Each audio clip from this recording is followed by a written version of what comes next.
This is the home. This is the home. Never leave our motherland to suffer. Nigerian people, this is the home. This is the home. Never leave our motherland to suffer. African people, this is the home. This is the home. Never leave our motherland to suffer. Nigerian people, this is the home. This is the home. Never leave our motherland to suffer.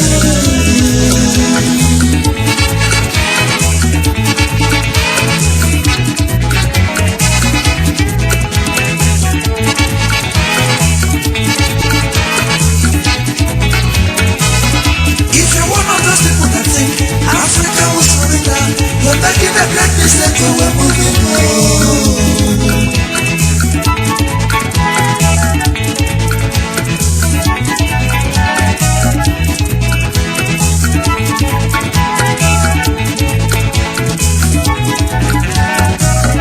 If you're one of those people that think Nigeria was surrender, you're making a great mistake, so we're moving on.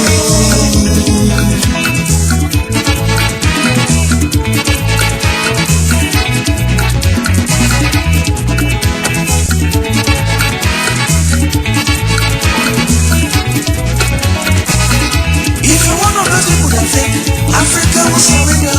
You're making a great mistake, so we're moving on. Stop being a perpetrator. Contribute your own quota. Africa needs your services for survival. Stop being a perpetrator. Contribute your own quota. Nigeria needs your services for survival. African people, this is the home. This is the home. Never leave our motherland to suffer. Nigerian people, this is the home. This is the home. Never leave our motherland to suffer. African people, this is the home. This is the home. Never leave our motherland to suffer. Nigerian people, this is the home. This is the home. Never leave our motherland to suffer.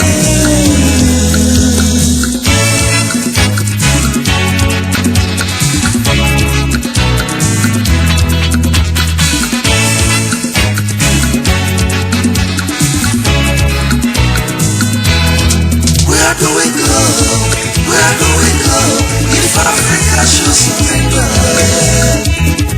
Where do we go? Where do we go if Nigeria should surrender?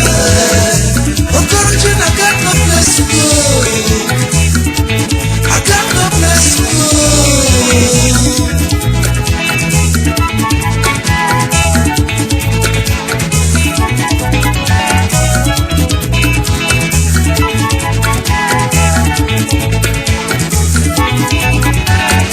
Okorojin, I got no count of love.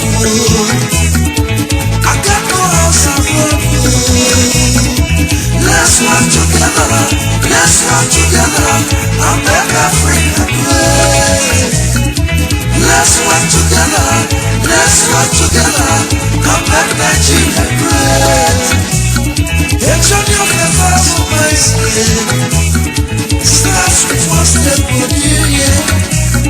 A journey of the first of my skin starts with one step of union. African people, this is our home. This is our home. We will never leave our motherland to suffer. Nigerian people, this is our home. This is our home. We will never leave our motherland to suffer. African people, this is our home. This is our home. We will never leave our motherland to suffer. Nigerian people, this is our home. This is our home. We will never leave our motherland to suffer.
this is a hope. This is a hope. We will never leave our motherland to suffer.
This is